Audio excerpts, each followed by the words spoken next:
naš alumen, zelo uspešen alumen, zaposlen v Narodnem muzeju Slovenije, že 30 letja aktiven v konzervatorsko-restauratorski stroki. Pa se mi zdi, da danes sicer napisali smo in gospod Miran je nekako se usmeril v kopistiko, ampak je rekel, da bo tudi z drugih vidikov svoje pomembnejše projekte predstavil, tako da jaz vam kar prepočem, prosim. Hvala lepa. Ja, čist na kratko. Najprej sem pravzaprav mislil predstaviti, ker je zdaj to govora tudi nekaj v zvezi z Egiptom, pa s temi stvarmi, ki sem delal, ampak sem bolj gotovo, da bi bilo vsega čist preveč, tako da sem se vseeno osredotočil bolj na kopistiko, bom pa usporedno s tem prikazal z tega vidika tudi nekaj drugih projektov, ki sem jih delal. Se pravi, delam v Narodnem muzeju Slovenije, nekaj časa sem delal na Prešernovi, zdaj delam tukaj na Metelkovi. Muzej ima prostore tudi in razstave tudi druge, recimo na Blejskem gradu pa Blejskem otoku, tudi grad Snežnik upravlja prvotne prostore, imel pa muzej v Sliki, v liceju, ki je tukaj ta stavba, ki se je potem v potresu 895 toliko poškodoval, da je bil podrt. Tako da jaz bom z različnimi projekti, predmeti, s tem, kar bom danes pokazal, se pravzaprav navezujem na vse te stavbe. Obenem je pa tukaj cela vrsta tudi drugih obletnic. To, ko sem že omenil prej Egipt, 200-letnica se pravi dešifriranja hieroglifov, 100 let Tutankamonova odkritja grobnice. Pred 2 leti oziroma manj smo imeli 200-letnico Narodnega muzeja Slovenije, pa zdaj že pravzaprav 20 let, odkar sem delal projekt ISAHTA, se pravi konzerviranje, restauriranje te mumije in pa prve razstavce, ki sem naredil leta 2003. Poleg kopistike se jaz ukvarjam tudi z drugimi zadevami, to je samo eno področje dela. Zaposlen sem bil v začetku pravzaprav kot konzervator, restaurator za arheološko keramiko, tako da še zdaj zelo veliko delam na arheološki keramiki, od 3-4 tisoč let starih kosov pa do nekaj 100 let starih kosov. Tukaj je nekaj primerov, recimo, kako to izgleda. Včasih je kosov veliko, včasih zelo malo, včasih ni treba nič razen očistiti, včasih moraš celo posodo rekonstruirati, zelo različno pač. Zelo velik projekt, ki sem ga delal tudi od leta 1995 do 2006, je bilo obnova lapidarija Narodnega muzeja Slovenije. To je preko 200 kamnitih antičnih spomenikov, ki so bili večinoma vzidani v stene muzeja. Prej tudi v druge muzeje, recimo v licej je bilo vzidanih nekaj kamnov, nekaj jih je prišlo drugod. Tako da to je kar usporedno z vsemi drugimi projekti, sem konzerviral, restauriral skupaj študenti, se pravi preko 200 teh, skoraj 300 teh antičnih spomenikov. Poleg tega sem pa konzerviral, restauriral tudi 5 oziroma 6 emonskih mozaikov. Zgodba je bila taka, da me je enkrat vodja oddelka arheološkega v Narodnem muzeju rekel, daj ti restauriraj tisti mozaik v kleti, ki ga prenašamo že ne vem kolikrat. To so bili taki mavčni kosi mavca, na katerih so bile kockice mozaikov antičnih. To je bil tak tipičen način, ko so dvigali včasih, ko so mozaik zalili z mavcem, potem spodkopali in dvignili in prenesli v muzej ali pa v arheološko delavnico. Zdaj jaz, ko sem se začel s tem ukvarjati, sem zelo hitro ugotovil, da ne gre za en mozaik, ampak da je bilo 6 mozaikov na osnovi teh različnih mavčnih načinov dviga z mavcem, različnih armatur in tako naprej. Sem pač definiral posamezne kose in sem potem to konzerviral, restauriral. Zdajle bom pa predvsem nekaj besed povedal o temule koščku. To je en mozaik, del ostanka enega mozaika, ki ga je odkril že Walter Schmidt med svojimi izkopavanji Emone med leti 1909 in 12. In ga je takrat zelo verjetno tudi prenesel v Narodni muzej, namreč kmalu zatem so tam zgradili srednjo to tehnično oziroma obrtno šolo nasprot filozofske fakultete danes. Tako da jaz sem tole imel, se pravi, tak mavčni del, kjer je bilo tukaj vsega skupaj par kockic mozaičnih. Na osnovi teh linij, ki so tekle sledov, sem poskušal rekonstruirati te manjkajoče dele, na koncu sem prišel do tegale. In potem, ko sem iskal po literaturi, pa po arhivu, pa povsod, odkje so te mozaiki, sem ugotovil, da so vsi iz Emone, da jih je večinoma odkril že Walter Schmidt, ampak jih je tudi razen tegale večinoma pustil tudi v zemlji. Tako da nekateri so prišli v muzej potem kasneje, v 30 letih, recimo jih je kopal Ložar, ko so recimo Vrhunčevo vilo delalo ograjo, pa so čez 2 mozaika enostavno ograjo naredili in jih deloma uničili in tako naprej. No. Jaz sem pač na osnovi te fotografije Schmidove in pa te njegove risbe ugotovil, da je to lahko samo ta del tega mozaika. Zdaj tukaj delno že govorimo o kopistiki, jaz sem naredil vtis, se pravi odlitek tega vtisa ohranjenega, kolikor je še bilo. Manjkajoči delci so tukaj zraven, mislim originalni so tukaj noter, ostalo je pa pobarvan in potem smo samo nakazali z neko tako urezano linijo v Malti, kako je ta, od katerega mozaika je in kako je ta vzorc potekal. Tako da to je bil tudi en projekt, ki sem ga delal kar tak zahteven. Potem pa v muzeju seveda delaš vse sorte stvari, od montaže predmetov na podstavke, slikanja zvezdic, pri grobnici za mumijo delal sem tudi zelo veliko razstav, recimo tukaj iz leta 1999 v mozaikih, pa leta 2003, kot sem že omenil, prva začasna razstava po konzerviranju, restauriranju staroegipčanskega sarkofaga in mumije. Skratka, delo zajema tudi projektiranje vitrine, pogojev v vitrini, postavljanje razstav, predavanj in tako naprej. Če grem zdaj na kopistiko, verjetno vsi poznate tale Ganglov kip Franceta Prešerna iz leta 1895, ga je naredil. To je bilo, zdaj, ki je aktualno istega leta, ko je bil ta velik ljubljanski potres. Tako da potem so pa želeli za razstavo na Blejskem otoku imeti kopijo tega Prešerna. Mi smo ta kip sneli z podstavka, kar precej težek je, kot vidite, čeprav gre za relativno majhen kos, pri lapidarju sem imel precej težje kose. No, to smo prinesli pol v delavnico, nekako čistili, zaščitili površino, naredil sem čisto klasičen silikonski kalup v 2 delih in potem sem naredil odlitek v UV-odporni epoksi smoli, v katero sem zamešal Carrara, različne frakcije Carrara marmorja, tako da sem dobil vtis tega marmornega kipa. In sem ga potem, ker ni šel na razstavo na Bled, postavil na stopnišče na Metelkovi, tako da je zdaj in na Prešernovi in na Metelkovi. To je čisto tako klasično kiparsko delo. Podobno je bilo tudi s tem kipom glave Matija Gubca, ki ga je pa naredil Lojze Dolinar že leta 1913. On je naredil en tak model za 3-metrski kip, ki ga je želel potem odliti v bron, takrat je delal pri Jakopiču. No, ker je pa politična situacija in pa tudi druge stvari so pol preprečile, potem je bila prva vojna, dele tega sta skrila in nekam zakopala, potem je v glavnem večina tega bilo uničenje, obstaja pa nekaj glav še. Ena je recimo tale iz Brežiškega muzeja na levi,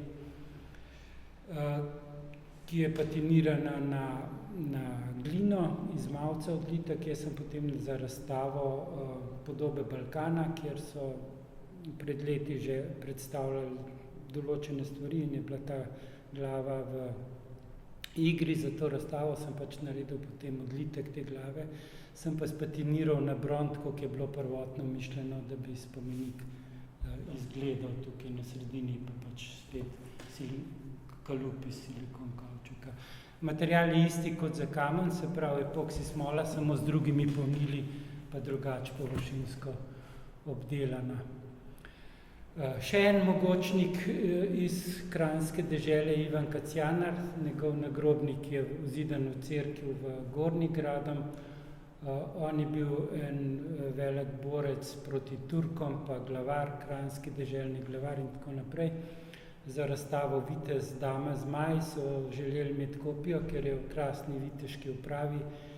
Tako da tukaj je bil spet zelo podoben kopistika, kot sem že naštel do zdaj, se pravi izdelava kalupa, odlivanje. No in tukaj od spodaj je bil pa delno zidan že v steno in zato sem mogel določene stvari, tukaj se vidi recimo spodnji del pa del stranic domodelirati, ker je bilo v steno vzidan in je to manjkalo. Tukaj so že malo večji kosi, tale, kot vidite, čez 2,5 metra krat 1,20 metra ali nekaj takega. Tako da, no, pa če gremo potem v zgodovini še malo nazaj, delal sem recimo na spet isti postopki kopijo glave cesarja Hadriana. Tukaj je bil en kip, ki ga imajo v muzeju Ptuj-Ormoški, kjer je bilo v 19. stoletju narejeno prsje, dodan je bil tudi, kot se vidi, poškodovan nos, pa dodani so bili tudi tukaj od zadaj eni kamniti deli, čeprav zdaj jaz ne vem kdaj.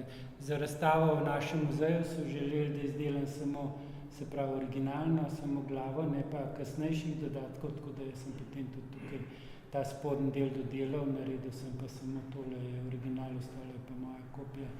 S tem, da sem pustil nos, ki je bil dodan, da sem razliko tudi v kopiji, da nisem spatiniral. Tako, če gremo zdaj še približno v isti čas, rimsko dobo, tukaj sem delal kopijo enega centuriona, tudi marmorna kopija. Problem tukaj je bil ta, da se ta original nahaja v Globasnici in je danes last Koroškega deželnega muzeja v Celovcu. Za tako kopistiko je precej bolj kompliciran, ker ni v Sloveniji, se pravi, moraš dobiti celo vrsto dovoljenj, potem moraš vse postopke opisati, kaj boš delal, da ti potem avstrijski Denkmalam da dovoljenje, da to delaš in potem poročilo in tako naprej. Tukaj spet vidite na tej, da je to tudi dokaj velika zadeva, tako da smo s kolegom naredili tako posebno konstrukcijo, da smo to lahko obračali varno in tako naprej. Potem sem pa spet isto klasično naredil kalup, odlitek, seveda je bilo treba kamen prej zaščititi, pa pol zaščito odstraniti. In potem za ta problem tega je, to me je prosil Koroški deželni muzej iz Slovenj Gradca, ker so več teh kipov je bilo najdenih na Koroškem v Zagradu in so želeli v Prevaljih, Vanderovski trg, narediti en tak, bi rekel, lapidarij, kjer bi pa postavili kopije teh spomenikov, ki so jih našli tam v bližini. Zaradi tega sem šel potem tudi v Celovcu muzej narediti eno kopijo, pa nekaj kopij v muzej v Slovenj Gradcu oziroma v Ravnah na Koroškem. Tako da sem potem naredil spet isti postopek, pravzaprav kot je to, epoksi smola, polnilo iz naravnega kamna, potem razne ojačitve in tako naprej. In potem so bili te kosi postavljeni v tem lapidariju na Vanderovskem trgu. Zdaj, problem tega tukaj je to, da jaz takrat nisem vedel, da bojo sem rekel, da bi bilo fajn, če bi bila streha, ker tudi če so iz epoksi smole, ni fajn, če so preveč izpostavljene kopije vremenskim vplivom. Je pa tukaj odzadaj iz črnega granita odzadja vse skupaj, tudi ta centurion, ki ima narejen nek baldahin, ki ne bi spominal na podoben originalni baldahin, kakor je stavil. Sem ugotovil, da je to poletje grozno se greje, tako da so, ne vem, na 60, 70, 80 stopinj, ta kamen je čisto rož, da ga komaj primaš. Tako da nisem čisto prepričan, koliko dolgo bojo te kopije zaradi teh strukturnih sprememb, teh velikih sprememb temperaturnih vzdržali. No, tukaj je šlo za to, se odpira več vprašanj, recimo, da tako kot pri mumiji so me pogosto spraševali, če bomo morali to mumijo vrniti v Egipt. Tukaj imamo pa cel kup predmetov, ki so prej, ko smo bili še Avstrija oziroma Avstro-Ugrska, ki so šle pač v pristojne muzeje, v tem primeru v Koroški deželni muzej v Celovcu, a ne, tako da tukaj bi lahko se tudi v tej tematiki recimo pogovarjali. Potem kopistika zajema tudi predmete, dostikrat delam, kjer kopijo naredimo zato, da nadomestimo, bi rekel, original, ki je izpostavljen vremenskim vplivom. Tukaj je ena nagrobna stela iz Svetega Vida, ki je bila vzidana v ograjo ob cerkvi in ko so delali, se pravi obnavljali to ograjo, so dobili evropska sredstva in pogoj je bil, da dobijo denar, če se original spravi na varno v muzej in se ga nadomesti s kopijo. Prej namreč, ko si prej Koroški pokrajinski muzej prizadeval to narediti, nekako ne krajani, ne pač ta niti župnik, niti te niso bili prav zainteresirani, da bi se ta original umaknil. No, s temi sredstvami pa do tega na srečo prišlo, tako da so ta kip, v bistvu to snelo iz Koroškega deželnega pokrajinskega muzeja sneli, potem dostavili k meni v delavnico, tukaj vidite pri meni že kopijo izdelano, to je original, isti postopki kot prej, potem sem spatiniral in potem smo kopijo vstavili v ta zid, tako da zelo lepo izgleda. To je zelo, bi rekel, koristen primer, kako bi tudi v drugih cerkvah ali pa kjerkoli, kjer so izpostavljeni kamni, se dali recimo rešiti zadevo. No, delal sem seveda tudi več kopije Monca, celo vrsto, ena tukaj sva z Bernardo Kustosinjo v mestnem muzeju slikana na gradu. Zdaj nekaj sem delal takih, da sem patino po originalu delal, tale glava je šla za eno tako protokolarno darilo, recimo tukaj je kot zelen bron brez patine še. In pa delali smo tudi kopijo, ki je poleg originala na naši stalni razstavi. Tukaj smo recimo domodelirali tudi roko, je pa cela zlata, ker ne bi predstavljala izgled v času, ko je bila pač na tem stebru originalno. Sicer so naredili celo vrsto teh kopij že prej tudi. Eno vidite tamle pri Kongresnem trgu v bližini, kjer je bila najdena recimo iz brona. Zdaj, tukaj za stalno razstavo smo naredili tudi tole rekonstrukcijo enega napisa iz Emone, ki je bil najden na Napoleonovem trgu bliz obzidja. Zdaj, tukaj to je ta original, ki sem ga tudi restauriral med drugim, oziroma smo ga. No in tukaj smo naredili tako rekonstrukcijo plošče z napisom. Malo naprej tukaj so pa recimo druge rimske, take bolj drobna rimska plastika, tudi to sem delal zelo veliko kopij, tukaj recimo imamo bronasti kipci Jupitra recimo, pa Herakleja z levjo kožo in tako naprej. Tudi takih kipcev sem naredil celo vrsto, tale je recimo odlit v bron, tale je pa spet v epoksi smoli spatinirana pač na bron. Poleg, če gledamo še nekaj drugih takih muzejskih kosov, recimo ena bronasta utež iz Vranja, kopija pa zaponka z Bleda, pa dosti redke rimske lutke, recimo, ki so verjetno bile iz Rima prenešene v Emono, pa importi, grški import, taka bronasta posoda Askos, tukaj original kopija, pa ena kadilnica. Zdaj, tele sem delal vse podobno v epoksi smoli, tale pa galvanoplastična, kjer smo naredili za prikaz na razstavi rekonstrukcijo, ki je bila precej zmečkana. Te deli, ki so manjkali, so dodani, so pa tukaj nakazani z drugo barvo, niso patinirani. To je tako tak tipična muzejska kopistika, recimo, ko zelo veliko delam. Ja, kosti, slonova kost se mi zdi. To je pa plastika potem odlična. Delal sem tudi celo vrsto nakita za Gorenjski muzej, recimo iz grobišča Kranj Lajh. Tukaj nekaj takih kosov. To je recimo spet galvanoplastika, iz bakra narejena, pa potem posrebrjena, pozlačena. Tukaj so še vstavljeni deli. Spet tukaj zelo prav pride epoksi smola, kjer pač lahko tudi prozorne stvari ali pa prosojne stvari kopiraš, tako da dobiš približen izgled teh kosov originalnih iz 6. stoletja. Iz Kranja je tudi kop, recimo tale pasna spona, isto najdišče Lajh. Potem pa zanimiv je mogoče tale primer, ko imamo mi fotografijo izpred druge oziroma prve svetovne vojne in med drugo svetovno vojno je nekdo v muzeju razkosal na majhne koščke, zdaj je hotel to odnesti ali kaj bilo, nekaj jih tudi manjka. Ni čist znano, v glavnem jaz sem spet tukaj kopistika prav prišla, da sem te kopije naredil vsega tega kosa in potem manjkajoče domoduliral in sestavil v rekonstrukcijo, kako je ta fibula pravzaprav izgledala, ko je bila še cela.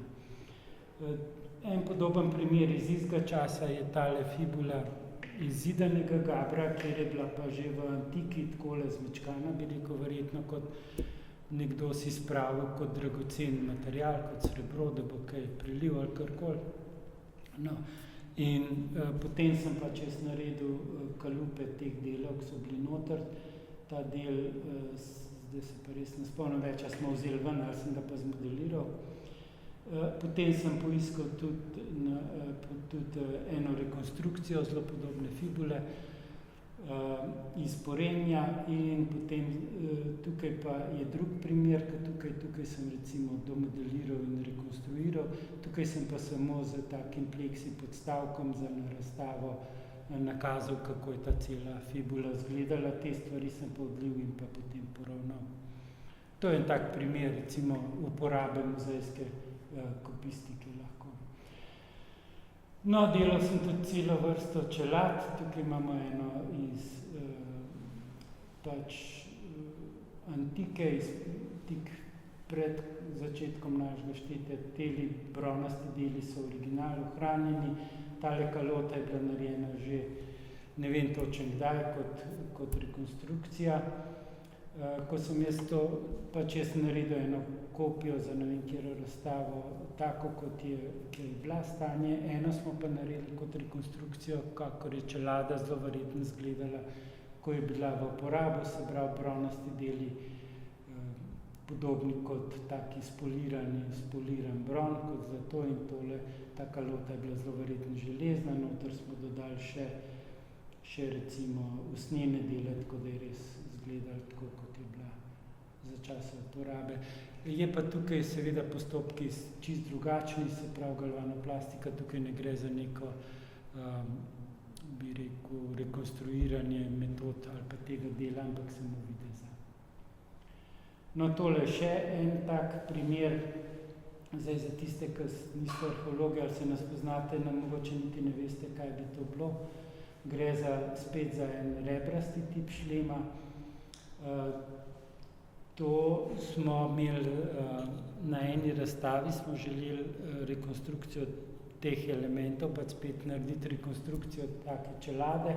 Zato smo si sposodili eno iz Batajnice, ki jo hrani Arheološki muzej v Zagrebu. Naredili smo rentgenske posnetke, jaz sem študiral recimo, kakšna orodja so uporabljali, da so določen tip vzorca naredili in tako naprej, kakšni so bili kroji teh čelad in tako naprej, tudi po literaturi, tako da vse skupaj. No, ampak končni cilj je bilo, da bi naredili nekaj podobnega, kot je tale rekonstrukcija iz Krefeld-Gelepa, kjer imate lepo te dele dodelane, podobno kot sem prej kazal, skupaj z usnjenimi deli in tako naprej. Ampak ko sem to študiral, sem ugotovil, da ne morem, da so to pač štiri različna najdišča.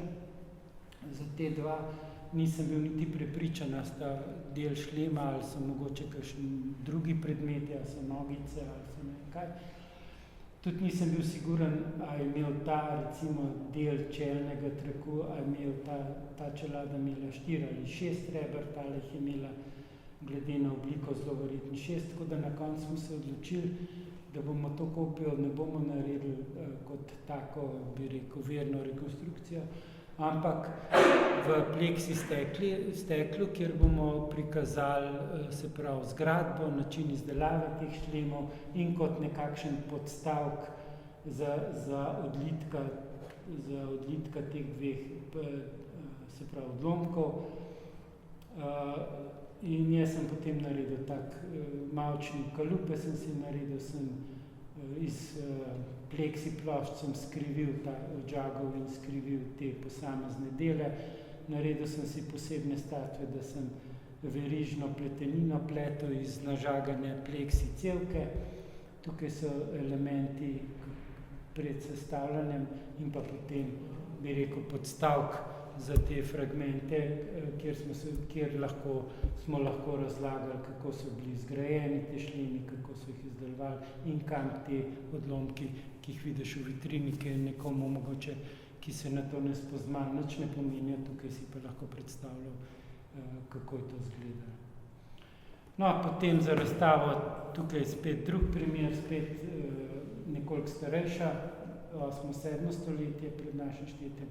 Tukaj je šlo za to, da sem naredil rekonstrukcijo spet izgleda v času, ko je bila ta v uporabi. Spet ne gre za neko eksperimentalno arheologijo, kjer bi postopke, ampak samo za videz predmeta. Danes to je namen bil, da se tako prikaže poleg vitrine, kjer je original, da se jo prikaže še ob vojščaku. No, tukaj je pa še en kipec tega vojščaka iz nekoliko mlajšega, 100-200 let mlajšega obdobja, ki pa, če dobro pogledate, ima na glavi enak tip čelade. Zdaj jaz sem naredil tudi rekonstrukcijo tega vojščaka, celo vrsto teh upodobitev iz vač, pa gotovo vsi poznate tudi najbolj karizmatičnih kosov, ali kako ne rečem, v Narodnem muzeju je vaška situla. Vaških situl je bilo narejen po odkritju cela vrsta. Prve so delali na roko, tako z enakimi orodji, bi rekel, in metodologijo dela. No, mi smo jih naredili več, teh vaških situl v muzeju. Eno, takoj, ko sem prišel v muzej, takrat je delal moj kolega Aleš Lahjo, v glavnem, jaz sem mu samo malo pomagal. To je bilo za primer, bi rekel, ko je bila Slovenija postala samostojna država in je bila sprejeta v Organizacijo Združenih narodov in smo mi naredili to kopijo v muzeju kot darilo Slovenije Združenim narodom in je šla v New York. Tale kopija na desni strani tukaj, to sem pa naredil spet za 2 leti nazaj za razstavo na Blejskem gradu, kjer se je pa med tem koncept zamenjal in ne Situla, ne Prešeren potem na to razstavo nista šla, imamo pa 2 dobri kopije zaradi tega. Je pa to galvanoplastično narejeno. No, po letu 1992, ko smo bili sprejeti v OZN, se je pojavila tudi ena želja, da bi naredili kopije vaških situl kot protokolarna darila slovenska za take druge stvari. Samo da bi bila manjša, se pravi, da bi bila v merilu 2/3, se pravi za tretjino manjša od originala. Zdaj v 90-ih letih seveda 3D metodologija ni bila, nismo imeli skenerjev, ni bilo to tako enostavno kot danes. Zato sem jaz naredil po tem kalupu, ki smo ga že imeli po originalu, plašč v bakru, se pravi galvanoplastično, z dve polovici tega plašča. Potem smo to dali v zunanjo delavnico na kopirko, kjer so nam to s kopirko v tem merilu prenesli v aluminij. Kolega Igor Ravbar iz muzeja je potem še ročno vse s takimi gledki še dodatno poudaril vse te risbo, recimo in tako naprej, da se je res zelo ujemala z originalom, sicer je bila pomanjšana. Potem sem naredil znova kalup in pa te odlitke in pa potem sestavil v tako pomanjšano verzijo, se pravi obraten postopek nazaj, da smo dobili tako majhno vaško situlo, potem so se pa zopet naredili kalupi in se je dalo odlivati v bron in je bilo eno podjetje, ki je potem to kot tržilo kot protokolarna, taka dragocena protokolarna darila. Še nekaj takih primerov, še ena zanimiva čelada negovskega tipa, ki ima ime po najdišču Negova, kjer so jih najprej odkrili. Iz železne dobe tale ta spodnja ima zanimivo zgodbo. Najdena je bila pri Kamniku, ampak so jo potem, mislim, da v 60 ali 70 letih podarili Titu za en njegov obisk v Sloveniji in rojstni dan in je danes v muzeju v Beogradu. Kolega Aleš, ki sem ga že omenil, je šel potem v 90-ih v Beograd narediti kopijo in po tej kopiji sem jaz potem naredil pred par leti za eno razstavo v Kamniku še eno kopijo te čelade. No, delo, zelo zanimivi so tudi kakšni drugi zelo stari predmeti, recimo z Barja, koliščarski, tale igračka, kjer sem naredil kopijo recimo za naš muzej, pa za Hermanov brlog v Celju, kjer imajo razstavo igračk. Zelo zanimive so tudi take obeski in tako naprej. Tega je zelo veliko. No, med najstarejšimi ali pa zelo starimi kosi so predmeti iz Ljubljanskega barja, recimo koliščarska keramika, pa zelo stari bakreni predmeti, še pred bronasto ali pa v času bronaste dobe. Pa teli trije idoli iz Ljubljanskega barja, tudi te sem delal vse kopije. Tukaj vidite recimo kopijo izgleda takega, kot je, tukaj pa to, kar imam ravno kar v delu, se pravi, to je ta isti kos, kjer sem domodeliral, bom rekel, oziroma sestavil ali pa rekonstruiral celoto. Zdaj tukaj pa zelo prav pridejo recimo 3D tehnike, to mi smo ta del poskenirali, s skenerjem naredili, potem 3D print, ampak negativ, se pravi obrnjeno, zrcalo, potem sem naredil iz tega kalupa, iz tega sem pa rekonstruiral glavo, pa narokal tudi glede na keramiko, na vzorce tukaj na teh kipcih, pa cela vrsta keramike z barjama, podobno okrasje, gor sem potem rekonstruiral ta okras, nimam pa še končne, ker imam to še v delu trenutno. No, potem spet en ikoničen predmet, danes ima same take od demonca situle, se pravi piščal iz divjih bab, ki so jo najdeli. Jaz sem sodeloval že pri prvi razstavi v Narodnem muzeju, kjer smo to predstavili. Odkrita je bila, se pravi, že kar nekaj časa nazaj. Ta gospod Dirjec je najdel v enem ognjišču in potem so se pa že kmalu začele raziskave, kaj ta kost pravzaprav je, ali so te luknje lahko naredile živali, ali jih je mogoče naredil človek, koliko je stara in tako naprej. Zdaj, tukaj so potem najdli tudi v jami v bližini tudi celo vrsto različnih orodij, tukaj je eno, s kakršnimi bi se dali te luknjice tudi delati, no in potem je sledila cela vrsta raziskav, kjer sem pri nekaterih jaz sodeloval. Tale gospod Giuliano Bastiani je recimo taka podobna orodja, tukaj prikaz iz kosti, delali so prve kopije tako iz sodobnih kosti medvedov, od zdajšnjih medvedov, kot iz teh starih kosti, iz jame. In so se poskušali rekonstruirati način, kako so delali te luknjice. Ugotovili so, da se je dal s temi orodji, ki so jih najdel tudi zraven, zelo lepo dati te luknjice narediti, s tem, da to niso svedri, ampak je treba pač to orodje točiti in obračati. Zdaj, po teh prvih kopijah, ki so bile narejene kot eksperimentalna arheologija, sem jaz potem naredil kalup in pa spet klasične kopije, to so bile prve. Kot kopist sem pa delal še pri celi vrsti drugih stvari, namreč ko so naredili kopije teh orodij, to nisem jaz, to je ta gospod delal, ki sem ga pokazal, on obvlada tudi zelo tudi izdelavo teh kamnitih orodij. Jaz sem pa tukaj delal recimo odtise teh orodij pred in po uporabi, da smo študirali, kakšne so poškodbe na orodjih, če se dela take luknjice in če so tudi na originalnih kamnih podobne poškodbe. Zdaj, delal sem tudi kopije čeljusti različnih živali, ki so v tistem času živele v jami. To pa zato, ker so se to potem montirale na določena orodja in se je merilo, kakšne sile so potrebne, če žival ugrizne kost, kakšna sila je potrebna, da se ta kost predre, a se lahko naredi 2 luknji na enem, ne da bi kost počela in tako naprej. In zato so rabili take čeljusti, no, tukaj sem sodeloval.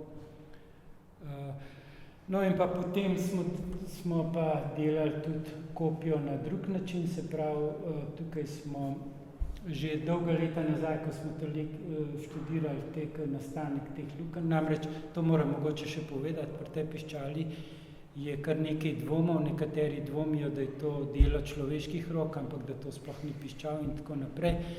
Obstaja, mislim, da že meter ali pa več metrov teh raznih člankov in pa literature na to temo. Tudi sam vodja izkopavanja Ivan Turk je bil od začetka zelo previden, ni hotel takoj reči, to je piščal oziroma to ni piščal ali pa tako naprej. In zato se je delalo toliko ogromen teh raziskav.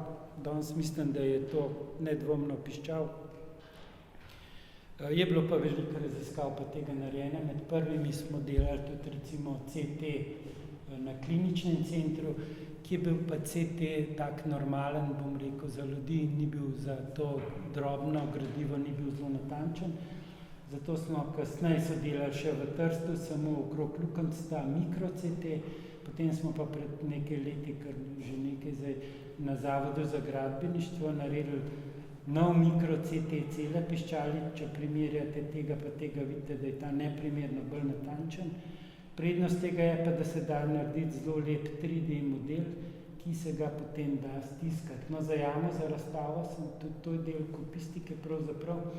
Tole je originalni profil v jami Divje babe. Za razstavo so pa želeli ponazoritev tega profila, zato da bi razložili, kje so posamezni, koliko so stari posamezni te razni, bi rekel, sedline, kako to zgleda v sami jami. Tako da meni je ta vodja izkopavanja Ivan Turk prinesel tako v vrečkah material, pa je bilo napisan ta iz te plasti, pa iz te plasti, pa iz te plasti, pa lobanja, pa tako naprej. In sem potem, glede na ta profil v jami, naredil eno tako rekonstrukcijo tega profila.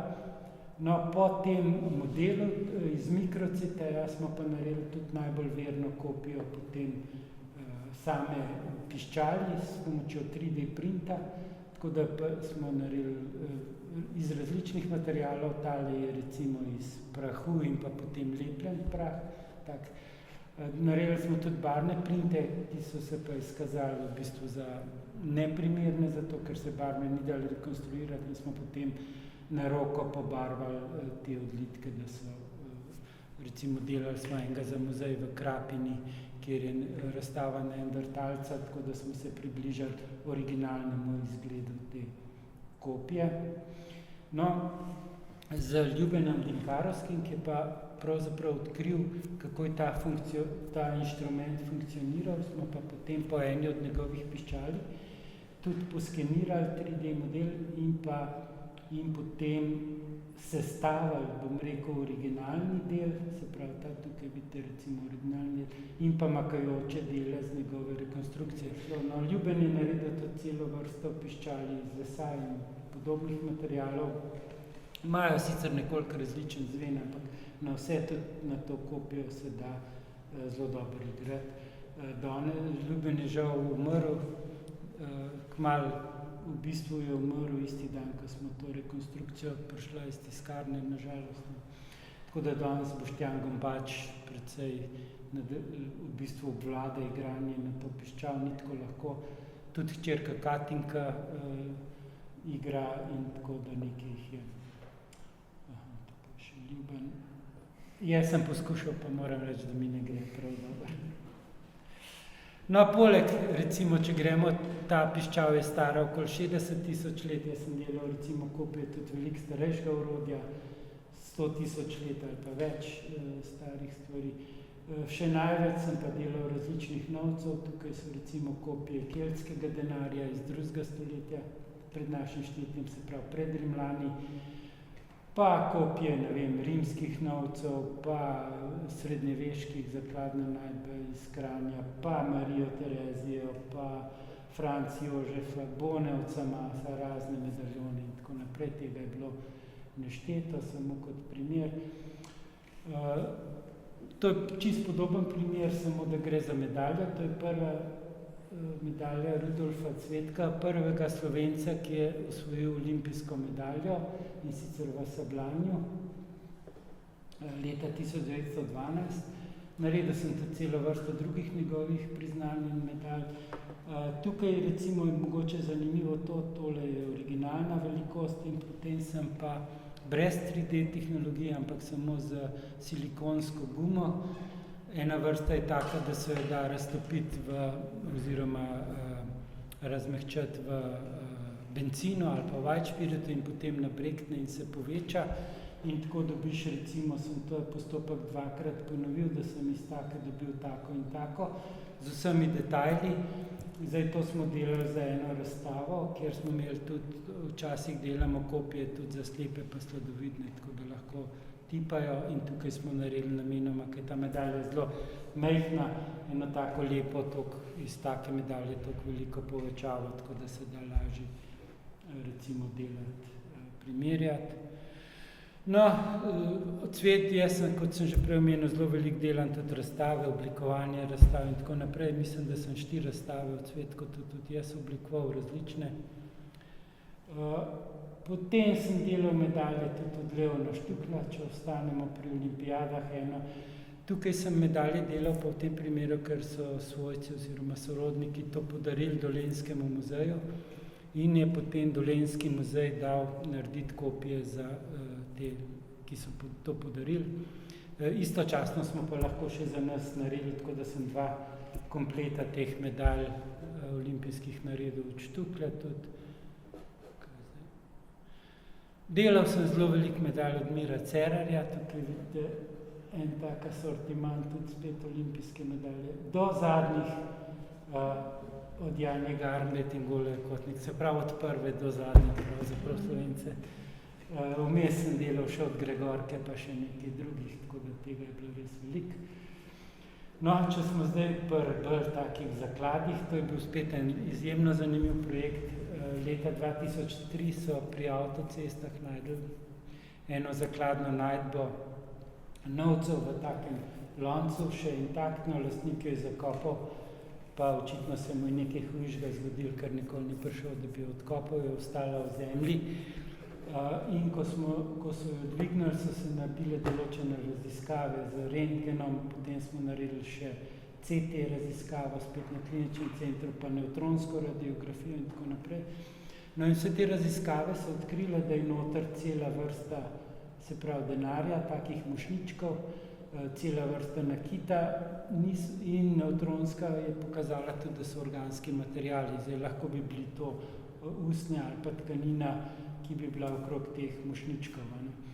Zdaj, tukaj smo potem prišli do enega zanimivega problema, kako to restaurirati. Ali skozi to majhno odprtino v loncu, pa nismo mogli vedeti, da bomo to sploh dobili ven. Je ta korozija toliko močno sprijela te posamezne mošnjičke, da je to v bistvu en kompaktni kos, a jih je več, a se bi dali razstaviti, kaj bo s temi organskimi deli in tako naprej. Tako da je bil zelo en tak kompleksen kos, kjer smo se na koncu komisijsko odločili, da bomo kljub vsemu ta lonc prerezali in naredili nekaj taka, bi rekel, izkopavanja, mini arheološka izkopavanja. In smo to res naredili. Potem smo to postopno spravili ven, čistko gor dol, in tukaj se je potem res pokazali, so se marsikje te ostanki, te tkanine, taki mošnjički so bili posebej, in ko smo to delali naprej, smo prišli potem do tega tekstila. To je, moram reči, najstarejšega tekstila. V arheologiji se ga zelo malo hrani.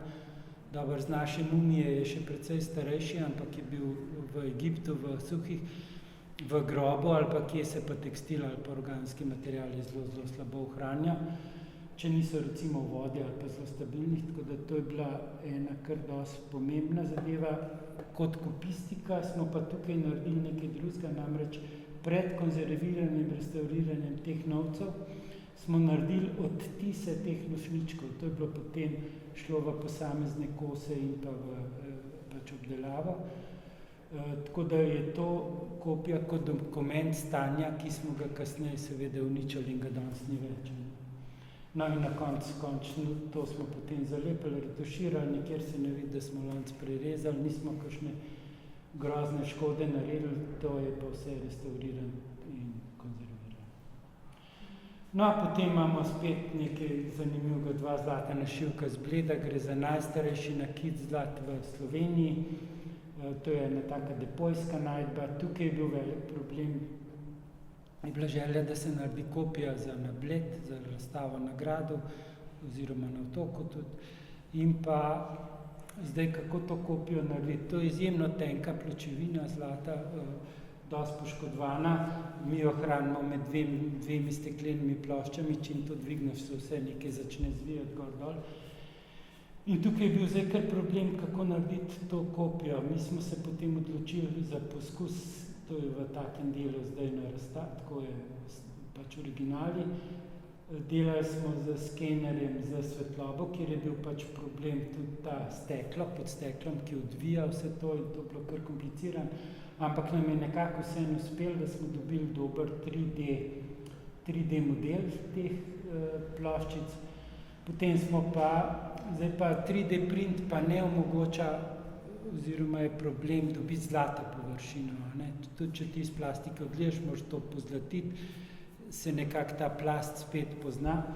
Zato smo to rešili tako, da smo naredili 3D model iz zelo fine plastike, zelo natančen 3D model, veliko bolj kot ta prašni, recimo, print. Potem sem pa spet klasiko naredil, silikonski kalup. Tukaj sem ga recimo naredil elektroprevodnika, šlo je kopel galvana, potem sem dobil takele bakrene odlitke, kjer sem jih še malo jačal, zrezal in smo dobili potem zelo lepe kopije pozlačene, spet galvansko, da so šle pač na Blejski grad. Ker original je pač to je kot substitut, original imamo pač mi v muzeju, kopijo pa je pa na Bledu, da pokažemo. To je en tak primer kombinacije 3D tehnik pa klasike, recimo.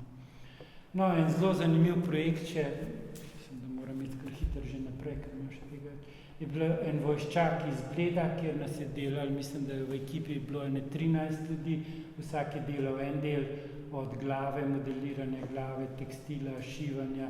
Jaz sem bil tukaj zadolžen za kopije tega okovja, kjer je bilo potem na rekonstrukciji, se vidi, to so originali, to pa potem na rekonstruiranem delu.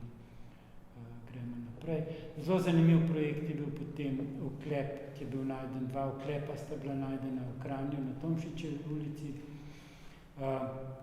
Mene so takrat prosili, če lahko grem to pomagati urgentno dvigant, ko so ga najdel, potem je šlo to k nam v muzej in pa v konzervatorski, restauratorski postopek, tole je po končanem delu. Zdaj, tudi o tem bi lahko na dolg in na širok razkladal.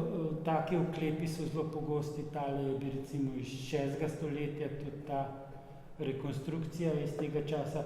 Tale skoraj popolnoma identičen s čelado tipa Niederstotzen, tako kot ta iz 6. stoletja, so pa uporabljali in izdelali čukci v Sibiriji v 19. stoletju. Tako da imamo od 3. stoletja pred našim štetjem pa do 19. stoletja take oklepe. No, tukaj smo mi želeli narediti rekonstrukcijo tega oklepa. Ena je bila risanska rekonstrukcija, ki jo je naredil slikar, grafik Jaka Klemenčič. Eno je bilo pa potem rekonstrukcija, ki smo jo želeli narediti v Kovini in pa v dejansko rekonstrukcijo. Tukaj smo potem natančno zrisali te lamele, potem načrt je bil narejen, to lahko več povem Veronika, ki je bila šef tega, tukaj moja žena, ki je arheologinja. No in potem smo dali, tukaj spet ni šlo za čisto tako eksperimentalno arheologijo, ampak smo si pomagali z laserjem, da so nam izrezali iz kovine te lamele in potem sva midva doma v kuhinji lepo zašila ta oklep skupaj. Na koncu je izgledalo to takole. Je pa pri takih rekonstrukcijah zelo zanimivo to, da kar težko ugotoviš, če tega ne narediš, namreč kako dober se je lahko tak oklep zložil sam vase, kako gibljiv je bil in tako naprej, tako da je to zelo zanimiva izkušnja in tudi ljudje ga lahko si nadanejo in dobijo občutek in teže in gibljivosti in tako naprej. Skratka, taka rekonstrukcija je zelo zanimiva. No, še en projekt, kjer sem zelo veliko delal, je bila naša mumija. Tu sem bil vodja konzervatorsko-restauratorskih del in tako naprej. Tudi sem naredil več razstav v tej zvezi s tem. No, tukaj bi mogoče nekaj o tej mumija in krokodil povedal.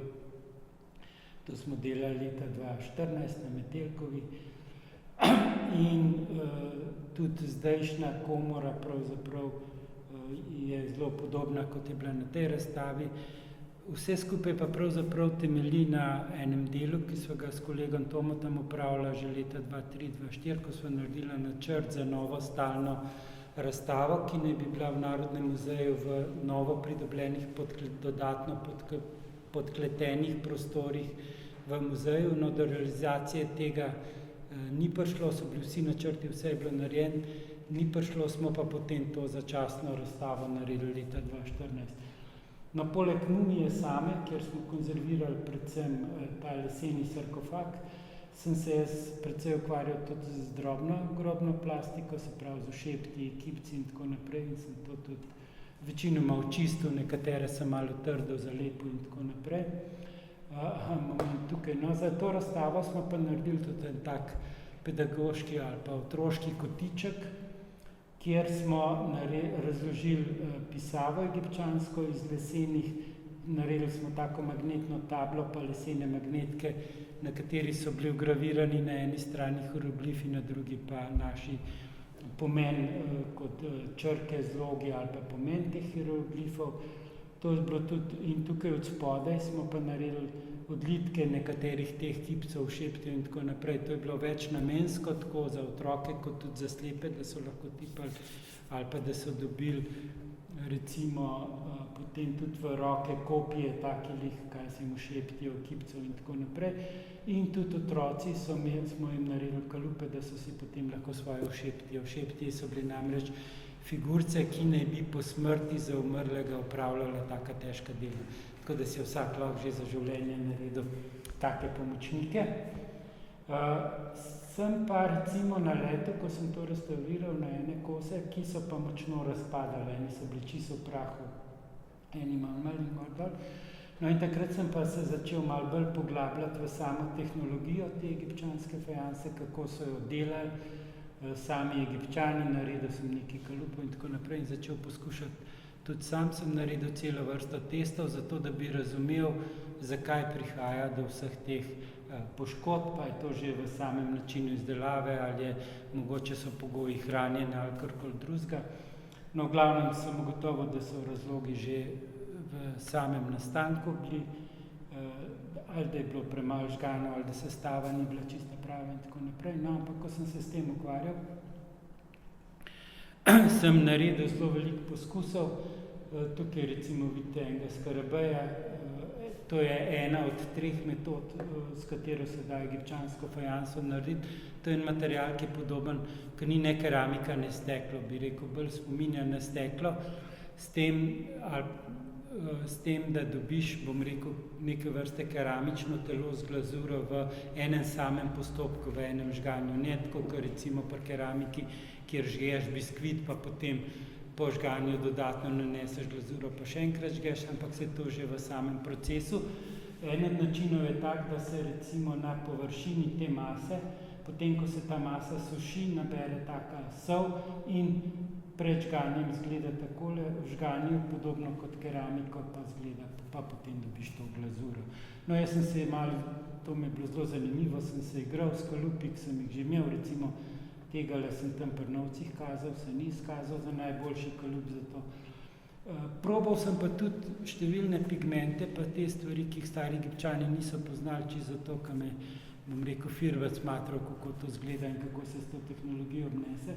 Vse skupaj je bilo zelo zanimivo, tako da smo potem naredili še delavnice za za sodelavce, pa tudi za druge, imel sem recimo pedagoge, likovne in tako naprej. Zelo zanimiva stvar je bila pa ta, da sem se za to razstavo Mumija in krokodil sem bil pri Srebrokovaču pa Zlotarju Krištofu tle na, kaj je že tale ulica, no. Ja. Tam, no, in on nam je nekaj teh predmetov, ki ima tudi svoje zbirke posodil, in ko sem jaz se prišel v njem to meniti, je bila tam ena gospodična Uršula Richter, ki je pa rekla, jaz sem pa iz fajanse diplomo delala v Londonu. Tako, mislim, 10 ljudi na svetu se ukvarja s fajanso in sreča še enega sred Ljubljane, ki to dela, je bila zelo luštna zgodba. Tako da ona se pa ukvarja z unikatnim oblikovanjem nakita, tako da sva nekaj delavnic imela skupaj, je bilo zelo zanimivo, nekaj sem jih imel pa potem še sam, tako da sva istočasno pravzaprav iste stvari počela. No, še ena razstava, pri kateri sem pred časom sodeloval, so bili tudi teli koptske tkanine zbirke Narodnega muzeja Slovenije. Tukaj smo naredili recimo eno tako tuniko, zdaj te tunike so bile narejene iz lanenega platna in pa potem iz volne šivano, štikano čez.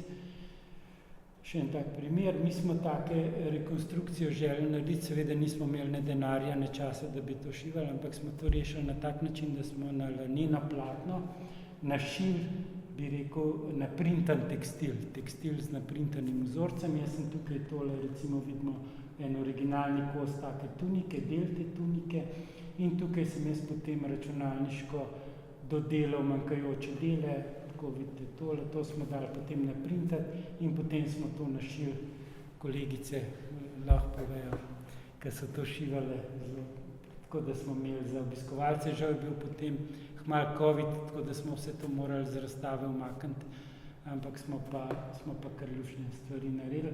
Istočasno smo povabili tudi študente NTF-ja, tekstilstva, da so naredili svoje kreacije na temo koptskih tkanin. Namreč problem teh koptskih tkanin je to, da so bile večinoma uničene že pred stoletji, ko so te zbiralci tudi v 19. stoletju pogosto eno obleko recimo razrezali na posamezne kose in so potem te stvari prodajali različnim muzejem, različnim zbirateljem in tako naprej. Mi imamo recimo v zbirki par kosov, za katere se je izkazalo, da je v 3-4 evropskih muzejih ta ista obleka, deli te iste obleke. No, oni so potem, te študentje, so pa potem naredili svojo kreacijo in v enem od prostorov sosednjih smo tudi pripravili skupaj z njimi potem tako razstavo in je bilo to res super sodelovanje.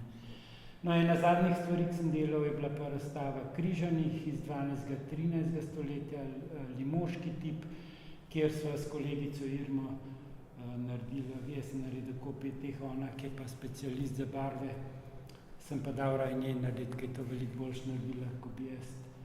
Tako da smo naredili nekaj rekonstrukcij in kopij. Namreč zakaj ta razstava je mišljena, da bo kot potujoča razstava, tudi šla bo po Jakobovi poti in tako naprej in zdaj ne moreš povsod imeti ali klimatskih ali pa varnostnih pogojev in tam moramo pa originale nadomestiti s kopijam. Tako da tukaj še nekaj. Naredil sem tudi 2 kopiji za vodjo Jakobove poti, ki je pri nas tudi dela in je se slikal s temi kopijami. Zelo zanimivo je tudi to, da je imel tudi to palco in mu je ena palca padla dol in je nastala zelo podobna poškodba, kot pri tem iz Breginja. Tako, evo, hvala lepa, malo sem bil predolg.